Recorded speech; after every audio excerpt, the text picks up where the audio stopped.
One खात्यात नोकरीचे आमिष, बनावट प्रशिक्षण आदेश देत लाखोंची फसवणूक. जालना स्थानिक गुन्हे शाखेची कारवाई, दोघे ताब्यात. 3,05,000 रुपयांचा मुद्देमाल जप्त करण्यात आलाय. जालन्यातील वन खात्यात नोकरी लावून देण्याचे आमिष दाखवत लाखोंची फसवणूक करणाऱ्या दोघांना जालना स्थानिक गुन्हे शाखेने ताब्यात घेतले आहे.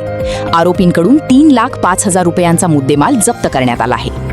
या प्रकरणी उमेश विजयकुमार जाधव राहणार खांडवी, तालुका परतूर, जिल्हा जालना यांनी सदर बाजार पोलीस ठाण्यात तक्रार दाखल केली होती.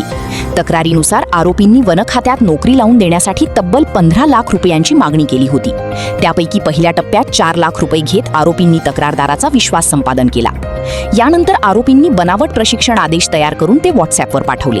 त्यामुळे उमेश जाधव यांना नोकरी निश्चित झाल्याचा विश्वास बसला.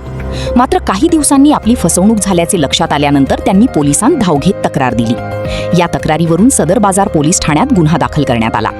तपासादरम्यान स्थानिक गुन्हे शाखेच्या पथकाने आरोपी निलेश गोविंद झाटे राहणार पातूर, जिल्हा अकोला आणि राहुल गजानन कदम राहणार मेहकर, जिल्हा बुलढाणा यांना नाव्हा चौफुली परिसरातून ताब्यात घेतले. पोलिसांनी आरोपींकडून 3,05,000 रुपयांचा मुद्देमाल जप्त केला असून पुढील तपास सुरू आहे.